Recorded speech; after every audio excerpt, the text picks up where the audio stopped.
શ્રી સંહિતા મહિલા મંડળ દ્વારા સાડી પરિધાન સ્પર્ધા યોજાઈ। 8 માર્ચ એટલે વુમન્સ ડેના અનુસંધાને મહિલા અવેરનેસ કાર્યક્રમ અંતર્ગત વીણાબેન પંડ્યાની યાદમાં સાડી પરિધાન સ્પર્ધાનું આયોજન તાજેતરમાં આઝાદ ચોક રેડક્રોસ હોલ જૂનાગઢ ખાતે યોજાયેલ। ઉપરાંત સંજીવની હોમિયોપેથિક ક્લિનિકના ડોક્ટર આશાબેન પરમાર દ્વારા સ્ત્રીઓનું સ્વાસ્થ્ય કેમ સારું રહે સાથે દરેક રોગની દવા વગર મટાડી શકાય તેવી વિશેષ રસપ્રદ માહિતી આપેલ। ભાગ લેનાર કેટ વોકની સાથે વુમન્સ ડે અનુસંધાને 2 મિનિટ બોલવાની સ્પર્ધા પણ રાખેલ। આ સ્પર્ધા સિનિયર જુનિયર એમ 2 ગ્રુપમાં યોજાઈ। નિર્ણાયક ઝંખનાબેન ભટ્ટ, ગાયત્રીબેન જાની હતા। વિજેતા બહેનોને ઇનામ આપવામાં આવેલ। કાર્યક્રમને સફળ બનાવવા ચેરમેન ચેતનાબેન પંડ્યા, પ્રમુખ ચંદ્રિકાબેન મહેતા, મંડળના કારોબારી સભ્યોએ ભારે જહેમત ઉઠાવેલ।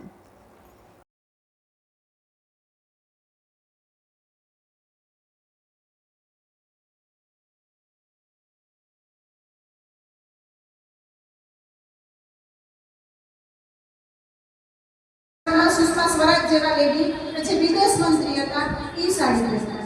મંગળ ગ્રહ ઉપર આપણો જે મંગળયાનનો જે આખો પ્રોજેક્ટ સંપન્ન થયો એમાં મોસ્ટ ઓફ લેડીઝ સાડી જ પહેરે છે। ત્યારે સાડીને આની આરે કોઈ સંબંધ નથી અને આની આરે સંબંધ છે।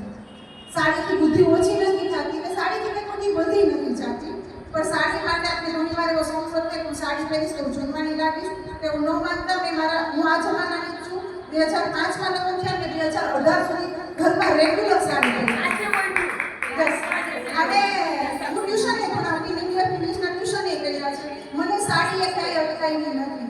મારા વિચારો કે આજુબાજુના વિચારો એ કદાચ મને અટકાવી નથી છે, પણ મારી સાડીએ મને ક્યારેય અટકાવી નથી અને મને હંમેશા મારી સાડી છે ને મારી પોતાની જાત માટે મને બીજું પ્રભાવ નાખે છે। એનું કારણ કે મને મારી સાડી એટલે મારા પેલા બધા અનુભવો જોડાયેલા છે। તો સાડીને તમે આ રીતે જોતા જજો।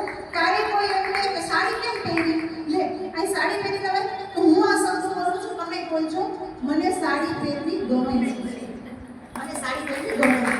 બીજી વાત મેઇન વાત આપણે બહેરાઓ હંમેશા ધ્યાન રાખજો બહેનો કે જો તમને સાડી પ્રત્યે કોઈ બીજાને અભાવ આવતો હોય આપણી દીકરીઓને કહેજો અને આપણે સમજવા જેવું છે કે આપણે જન્મતા ને ત્યારે બા કે નાની માની સાડીમાં વીંટાણા હતા અને આપણી માના હાથમાં આવ્યા હતા। આપણે જાશું ને ત્યારે તે સાડીમાં વીંટાઈને જવાના છીએ।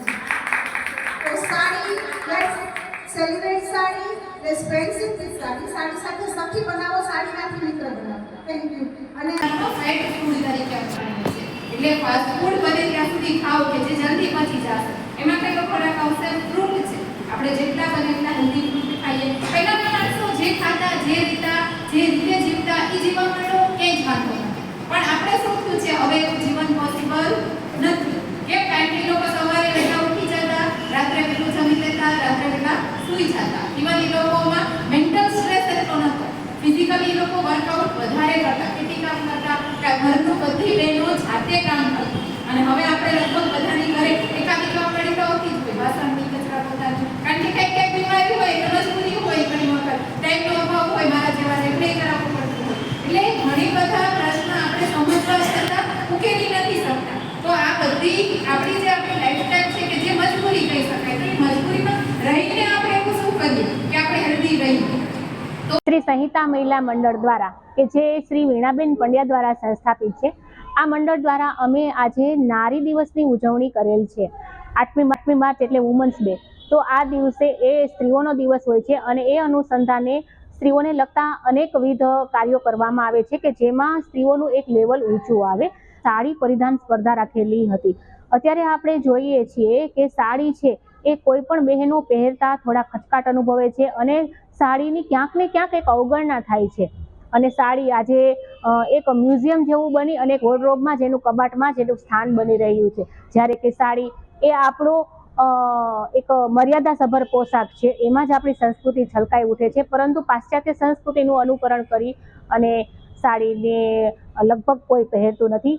ત્યારે આવા સંજોગોમાં સાડી ફરી એક વખત આળસ મરડી બેઠીને જાગૃત થાય એવા એક ઉદ્દેશ્ય સાથે અમે સાડી પરિધાન સ્પર્ધા રાખેલી હતી અને આ સાથે નારી દિવસ અનુસંધાને બહેનોએ પોતાના વિચારો કે આ દિવસ શા માટે ઉજવવામાં આવે છે અથવા નારીએ પોતાની જાતને ક્યાં રાખવી જોઈએ એ અનુસંધાને એના વિચારો પણ અમે રાખેલા હતા।